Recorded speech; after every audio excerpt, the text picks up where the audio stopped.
Hi, and thank you for joining me today. My first Nigezza.co.uk heading there. That's just a slight change. If you're still using .blogspot.com to find me, you will find me. It'll all be directed, but yes, I've gone for the .co.uk. .com will find me as well. And so here we are, quite excited about that. So what I'm bringing you today, you might have seen lots and lots of things on Pinterest, Instagram and videos where people have used this absolutely stunning paper from the Petal palette suite. This is Petal Passion, and people have coloured it with their alcohol markers. And you might have seen I've done one where I coloured the Memories and More cards, the Petal Passion Memories and More cards with the alcohol markers, and got some lovely stunning results. So what I'm going to do today is make my own sort of paper using the Petal palette stamp set, and then colour them in with my alcohol markers. So that's what I'm doing. I'm just gonna, I haven't practiced, this is me on camera doing it. So I don't sort of waste too much. I've got two little scraps there of the extra thick Whisper White. I'm using the extra thick Whisper White because with the alcohol markers it sort of might stop some bubbling a bit. Okay, the thing to remember when you're using alcohol markers is to use the correct ink. You don't want a solvent based ink because it's a solvent based pen. So Stampin' recommend Memento, because it is not going to make your ink bleed when you use it. So I've mounted up, I'm going to use these four here. I'm not going to bother with that, can't do much colouring. I would have preferred a little bit more of an open thing on the leaves, but I haven't got one. So I'm going to use these and see how I get on. So they're all mounted up. And I'm just going to do a bit of stamping on them. So I'm going to get a bit of scrap, not to mess up my cleanish grid mat. Should have got my scrap ready. There it is. All ready. See from my previous projects where I've used it. And there we go. So when I've done this, if it works, I will do it all over a piece of A4.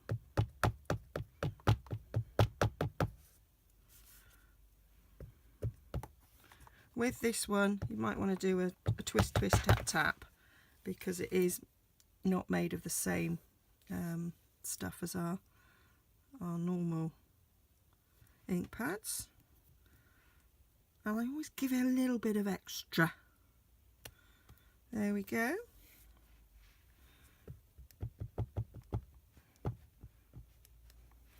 Stick one on here.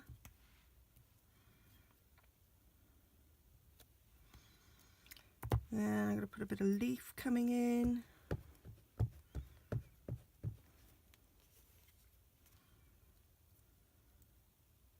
Kind of fits in nicely down there. Can't really see that, can you? I kind of just popped it in there. Oh yeah, that's nice. I have a bit coming in here.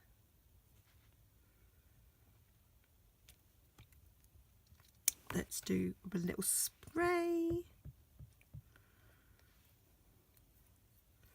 Have that fitting around there.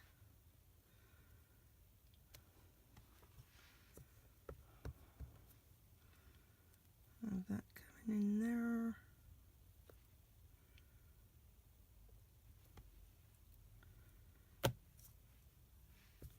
Little posy. Not much talking on this because I am concentrating, and although I can multitask, thinking and talking when you're not thinking about what you're saying is quite difficult. Like it? I think I might put some of that up there too, in that little corner. Oh yes. Might put that spray up there, fill in that gap.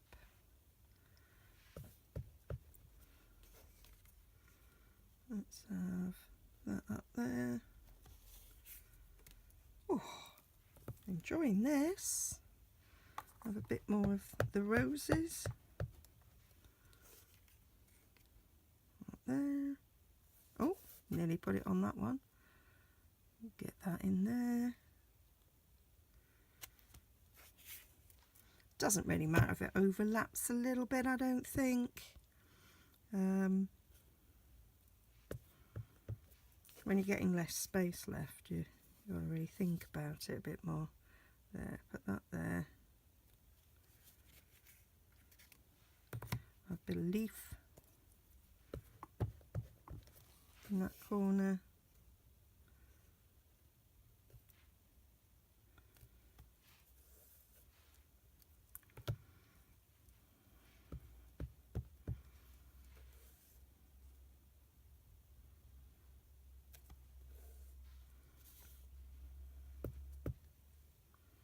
I think we might need a bit of spray going up there.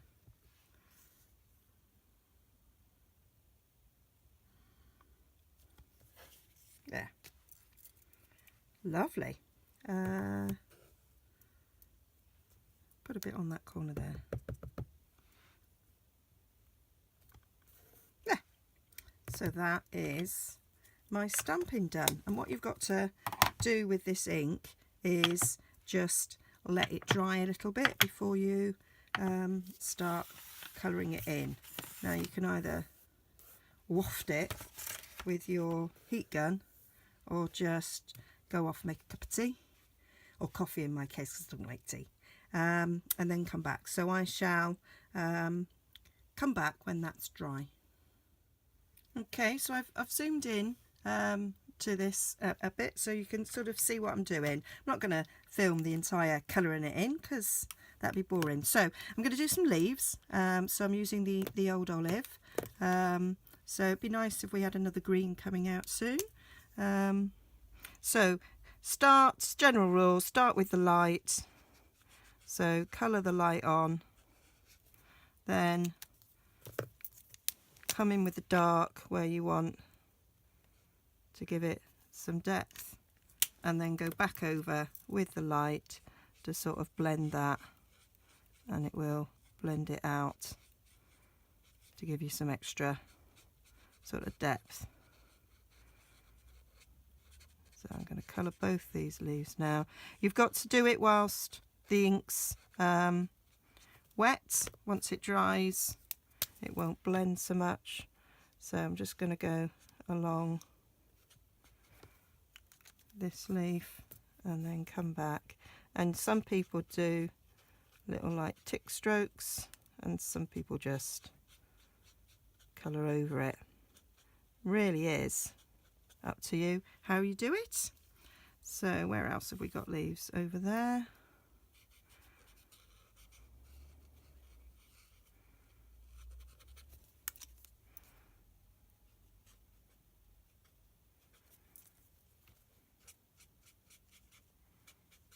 And there.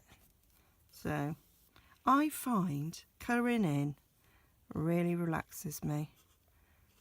I quite like it, and have just rediscovered it since buying these pens.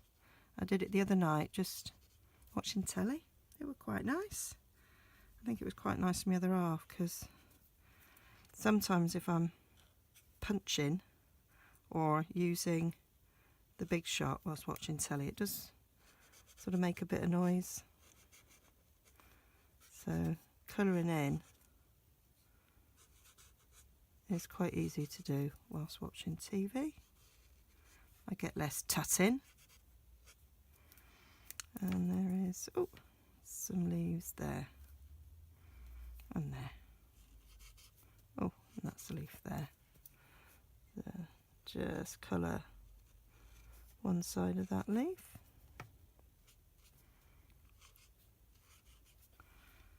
and you might have noticed there's a little bit gone outside the line. So we have a colour lifter where you can, if you're quick, remove some of that that's gone outside the line. It will take it up a bit. It just, once it's dried out, it will have taken away some of that colour. Okay, so it's just wet at the moment. Right, so then it's a decision about the colours of the flowers. So I'm going to go with the, what's this? Pink Pirouette, isn't it? Yeah, so the lighter one again. So I think we'll have these little buds. Oh, you can use the smaller end, but I'm not. So let's colour over these buds.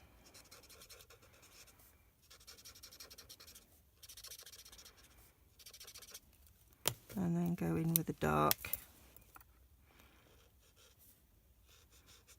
Just going to colour.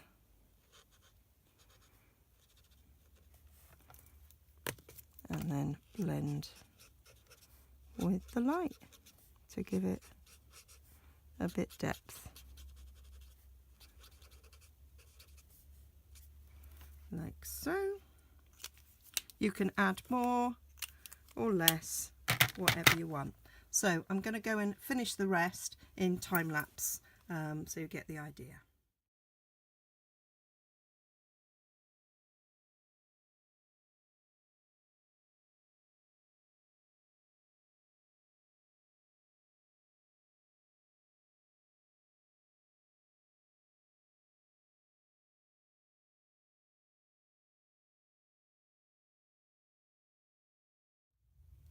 So there it is, finished. It really didn't take very long, and I didn't do any special fancy thinking about where the light is or anything. I just coloured, so I'm going to do the other one, and then I will make a card out of it. Okay, so to make the cards up, I cut the small piece using the largest stitched framelit die. And I've cut a piece of rich raspberry in 6x3. I've cut the largest square, that's going to go on the inside to write my greeting, and then that one's going to go on the outside. I chose rich raspberry because that's the colour I did the roses in. And then I've just done a simple thank you, and I've cut that out. You've seen me do it before, where I use the stitch framelit, and I just cut the top half, and then I turn it round, and then I cut the bottom half. Okay, and I've used that same technique to produce a rectangle. I didn't want to lose these lovely flowers or the blue ones, so I did my stitch framelit. So you cut it to halfway, move your stitch framelit, and cut it back that way. I have done it before. If you need to know, just let me know, and I'll demonstrate that. And then I've used the sentiments from the this Petal palette stamp set. So I've used the thank you on that one, and life is so much better with you in it. I thought this might be my Valentine card. I'm whispering that because he's listening. So I quite like that one. And then I've cut the them out with stitch framelit. So I've used a piece of A4, cut in half. I was nearly going to stick that down wrong. Folded in half, matted with a piece of Whisper White, and then I'm using the leaf from the Petals and More Thinlets, and that's going to sort of layer behind. So let's start sticking it together. This one's really, really simple because it's just square on square. I've done other 3x3 cards where I've done this, and I really, really like them, and especially now that we've got the envelopes, it's great. I mean, you can make envelopes, but it's great that we've got them already. You can see I did a bit of a mistake there. I think I might pop that one up on some dimensionals. and I use my pokey dokey to get these off. Oh, that just took the top off. Come on, play the game. There we go. I use the small ones on this because it's quite a small. That's stuck in my finger now. There we go. And pick off the tops. And then I put that on there, and that's one of my nice thank yous to my customers this month, I think. I make more thank you cards than anything else. There we go. And then I just stick the inside on, and I'll write a little message. Hope you enjoy your gift. Thank you for ordering with me, etc. There we go. So that's my lovely card. And then this one, I'm going to stick the back on, the mat on.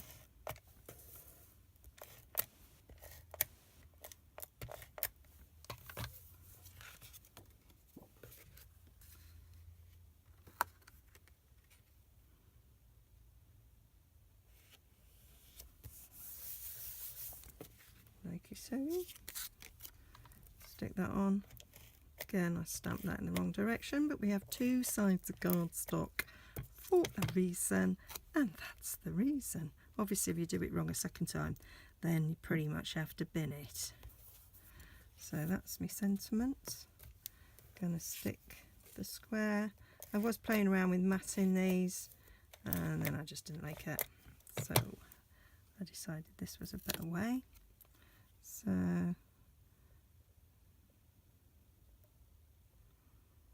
centre that there.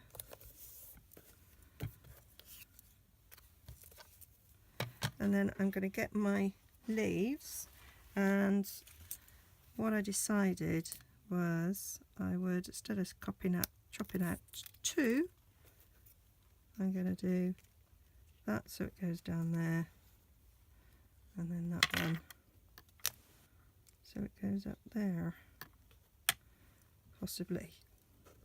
See what that looks like.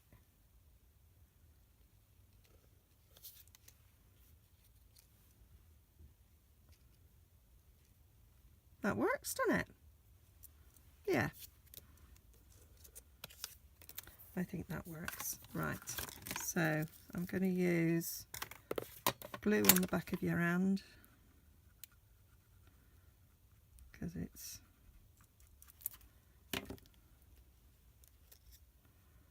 hard to get glue on these, although there are some fatter leaves on these, so it isn't so bad. So stick that like that.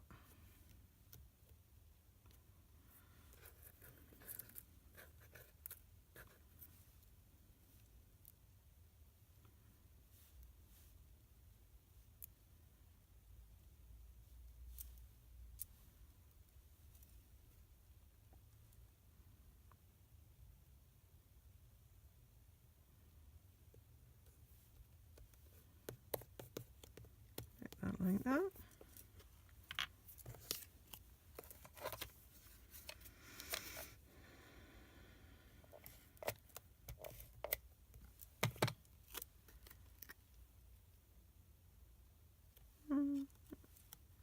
Gonna go like that.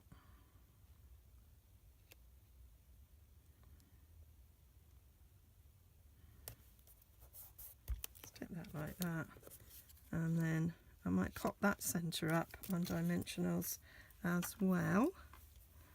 I'd get my big ones out, only, well, there he is, so I may as well use him, ain't I?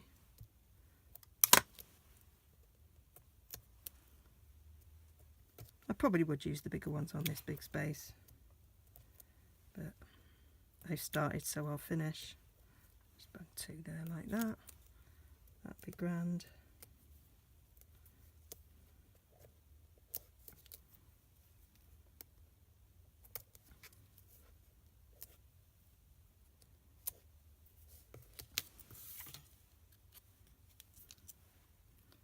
stick there. I haven't actually got this card straight on my eye. Moved it again. There we go.